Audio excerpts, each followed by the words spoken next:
Hi Peaches, it's Shaaba, welcome back to my channel and thank you for clicking on another video. Settle in, it's Monday, you know what that means? It's time to go fishing for a-holes. Every week we take a look at the lovely subreddit, Am I the a-hole? We do it because it's a little bit of juicy drama where people share their problems. We also do it because hopefully we can help a couple people out. Not just people who posted, but maybe some people going through similar things who happen to be watching this video. And as a little bonus reason, we also get to hopefully expand our own mindsets along the way because we can learn so much from the storytelling of other people. I'm gonna stop speaking like this now, sorry. Alright my loves, are we ready to dive right into the a-holes? Let's go! Am I the asshole for a rule for my kids? This is very vague. I don't know, normally you can gauge a situation from a title. Sometimes you can even get an idea as to who the asshole is, but not with this one. My in-law got a pool a couple of years ago. We've only ever had one rule for our kids, 11, 10, 9 and 4, when it comes to any pool or swimming. I want to know what this rule is, but I just feel the need to say that I think there should be more than one rule. I can think of multiple rules. No running around the pool. If you can't swim, wear armbands. Don't drown each other. Be kind. Don't swallow the water. Don't pee or poop. I feel like there are multiple rules, right? An adult must be present the entire time. Okay, that's a very good rule. My husband and I don't want them in the pool without supervision. According to my mother-in-law, this is completely unreasonable to expect. If she wants to go inside to smoke or to go to the bathroom or make lunch, then she shouldn't have to make the older kids get out, she says. I want to note here that you cannot see the pool from anywhere inside her house, and those older kids are 11, 10 and 9. No, that's still very young. I feel like if you'd said, okay, the kids were like 18, 17, 14, maybe then I'd understand if you had like an adult, an 18-year-old or like a very, very old teenager who was also very mature, why you'd be like, yeah, sure, I'm just going to go inside to go to the toilet. Or why are you going inside to smoke? That is very confusing to me. Don't people smoke outside? Anyway, regardless of whether you can see the pool or not, it takes 1 second for something to go wrong. And I agree with your rule. I think your mother-in-law is being a bad grandma to suggest that that should be okay. This has been an ongoing argument for at least 3 years. She just opened her pool for the season a couple of weeks ago, and already this past weekend, the older two were left unattended in the pool. She got mad and started yelling at them for telling on her. You can't be mad at the kids for respecting their parents. That is not okay. She's currently not speaking to my husband and I because they were watched 90% of the time. You know what, babe? It takes less than 1% of the time for something to go fatally wrong. I finally put my foot down and said my kids can no longer go swimming there at all unless my husband and I are present to watch them. So I leave it to you, am I the asshole for expecting my kids to be watched the entire time whilst in the pool? No, you're not the asshole. And can I also say on top of that, I don't think you would be the asshole even if the rule that you were having was pedantic, and as long as it was within the realm of reasonable, if objectively not everybody would do it. Because at the end of the day, OP, you are the parent, and nobody should be telling you how to parent your kid unless the way that you're parenting the kid is putting them or other people in harm's way. That's just not okay. But apart from that, who are you to tell someone what to do, especially when what they're doing is to provide extra safety elements for kids? Like, what is wrong with this grandma? Who goes inside to smoke? I still can't get over that. I'm not sure I'd be letting my child into a house where if in the house somebody smoked a lot. That's not good for little lungs. That's not good for big lungs, but it's certainly not good for little lungs. Not the asshole in the least. It only takes seconds for inattention to turn into disaster. Might have been better to not have your kids go to the mother-in-law's pool without at least one parent from the get-go, but hindsight is 20/20, as they say. Not the asshole. It only takes seconds to drown. That's why public pools have lifeguards, even if the only people swimming in them are adults. Yes, I don't think by that we should be saying that all adults should also be supervised in their private at-home pools, but I see where you're coming from, and yeah, I agree with the principle. Someone else, thank you. She goes inside to smoke. Opie says she doesn't want her cigarettes wet. I mean, are you dipping them in the pool? Is there space around the pool? Are you saying it's like pool house, nowhere to sit? Surely this cannot be the case. I don't think you're the asshole regardless. Should we move on? Am I the asshole for refusing to give up my window seat at the bus? For context, I'm a 22-year-old woman and I hate travelling by bus. I get very nauseous and physically sick. Since I can't avoid taking the bus, given that it's the only way I can get to college from my house, I found certain ways to cope with that. For example,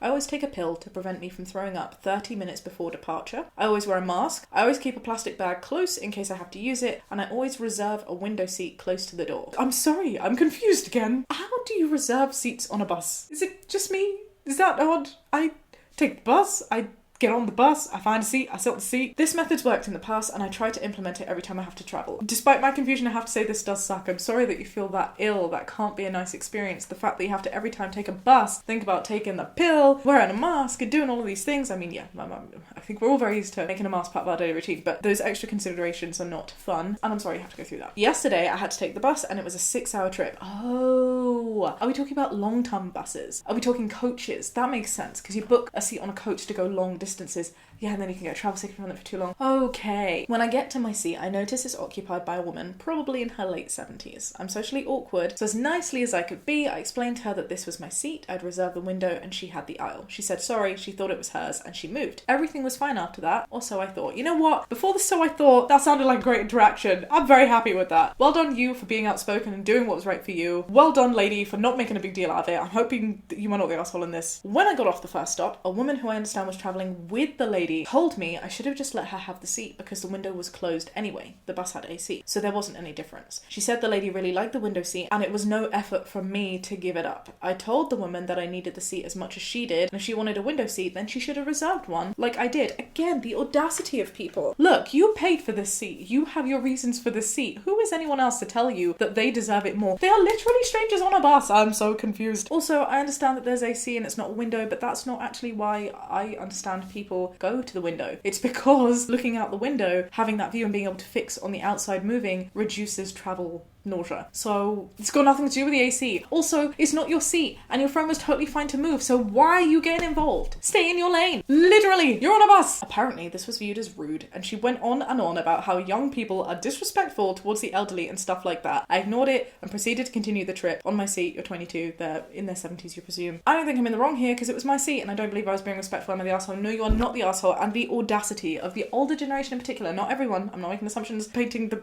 stroke for the big, large stroke, you know the saying. What I'm saying is, I just think it's so rude for people to be like, oh, you stupid young people, you're so rude. What are you doing to deserve that respect? Seriously, you have taken no time to understand why this person is in the seat that they are. Not that you deserve an explanation, not that they are obligated to give you any explanation, but I'm sure if OP turned around or felt comfortable enough to be like, look, I get really bad travel sickness, I have to take pills beforehand, I absolutely hate this experience, I booked the seat specifically so I can look out the window to reduce my travel experience, would you like me to barf on you? Because you know that's the alternative of what could happen if you insist on being in this seat. And you know what, to avoid all of this awkwardness in the first place, just book your own damn seat. You want a window seat? Go book yourself a window seat. It wouldn't have been a problem. You could both have window seats. You want respect. Respect is given when it is deserved. Does that mean that if I was sitting on a bus and I saw an elderly person standing there, I wouldn't give up my seat? No. I'm not saying being considerate. I'm saying in this case where she clearly needs it, you should not be expecting to be able to sit like that, literally just because of your age. It makes no difference to your ability to sit. It gives you a prettier view unless you too are unwell. In which case, book a freaking seat! Oh, I have no time for people today. It's a bad time to be filming this video. Not the asshole. Just because someone's old doesn't mean that they get to sit in someone else's reserved seat. Source: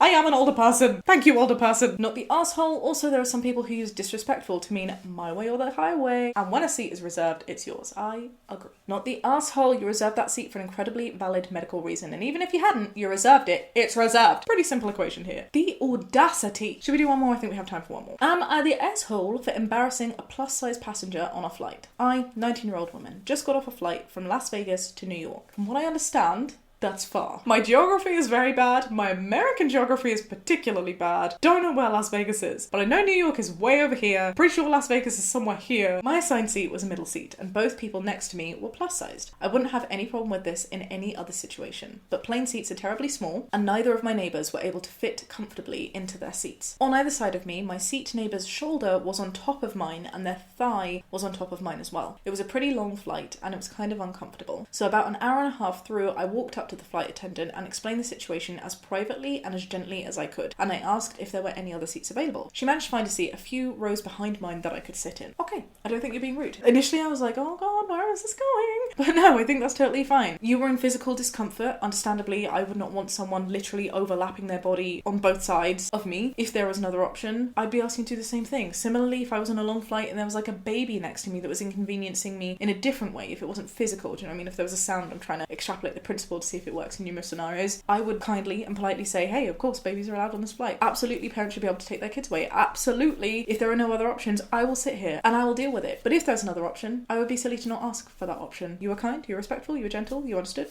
No problem, as far as I'm concerned. Getting my bag from under the seat in front of me and moving was pretty awkward, but the rest of the flight went fine. After I got off, though, the woman that I was previously sitting next to was waiting for me. She essentially told me that I'd embarrassed her and the other man, and that travelling whilst plus size is hard enough without people treating fatness like a contagion contagious disease. She also said that I made it a public demonstration to everyone that plus-size passengers are an inconvenience, and I opened the door to fat phobia on flights. Okay, let's take this point by point. I embarrassed her and the other man. I don't think OP did anything embarrassing. I'm questioning how it was fed back to that person. Because if you'd gone somewhere else and you privately asked an attendant, just said, look, I'm not comfortable in my seat, there's a lot of overlap with someone, and you didn't even mention it was because of the size, you're just like, you know, somebody's touching me a lot. If there's a free seat, they went, absolutely sure, there is a free seat, let's move you. You grabbed your bags and you moved it. How would they know that it's about that? They're probably assuming that, and you did everything. Like, it's not like you went, oh my goodness, plus size passenger guys, I can't sit here. That would have been very embarrassing and very wrong of you. If the other passengers either side of you knew that that was why, I can understand why they would feel an internal sense of embarrassment, which sucks because they shouldn't be made to feel that way. But I think ultimately the problem is not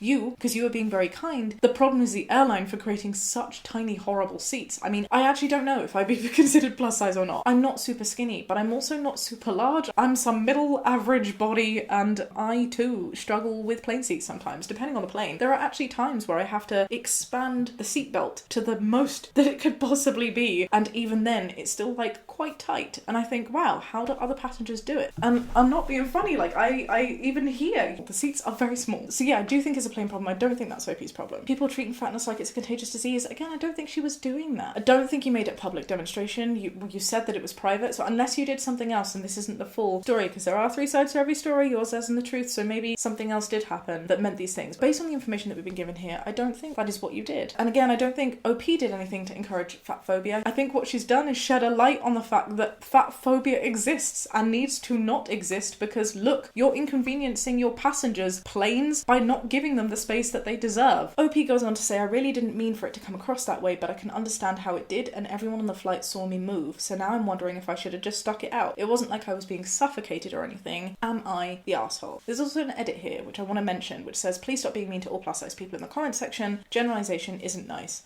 Peace and love. I appreciate that from OP. I don't want to look at the comment section, that doesn't seem very nice. But honestly, no, I don't think you're the asshole here at all. And again, these people have no idea what you are going through. It might be that you just like your personal space, which you're entitled to. It may not have been anything to do with size. It may have been a size 0 person who was sleeping and touching me. I've been on flights where like men's legs have been literally touching mine because they've spread their legs so wide, and I am not going to put up with that. I'm not going to sit there for that long without saying anything. If there are other seats available, in that situation, I did ask to move, and I was kindly moved. It's not that person's fault. It's you taking autonomy to make yourself move in a way that is most considerate for everybody else. So no, that's why I don't think you're the asshole. Perhaps I'm missing something though. I do think it's important to mention that the ultimate asshole here is not even the person complaining, it's the airlines that should be making the seats fit for the majority of society, which they currently do not do. Somebody commented they should be happy that you moved because it gives them extra wiggle room too. Someone else responded, fat person here, wiggle room indeed appreciated. Not the asshole. You didn't make a public demonstration, you didn't contribute to fat phobia, you weren't comfortable, you discreetly asked for another seat. She's an asshole for saying that drivel. The biggest asshole is the airlines for making the seats smaller for the past 20 plus years. It sucks now compared to when I flew in the 90s. It's greed, isn't it? It's let's see how many people we can stick on to make as much money as possible. Comfort? What's comfort? Who needs comfort? We need money. That's the asshole right there. What do you think, my loves? Let me know downstairs in the comments section. If you enjoyed this video, give it a thumbs up. Subscribe if you would like to see more. Be kind. That's the only thing I ask, especially downstairs in the comment section. And have a great day. Bye.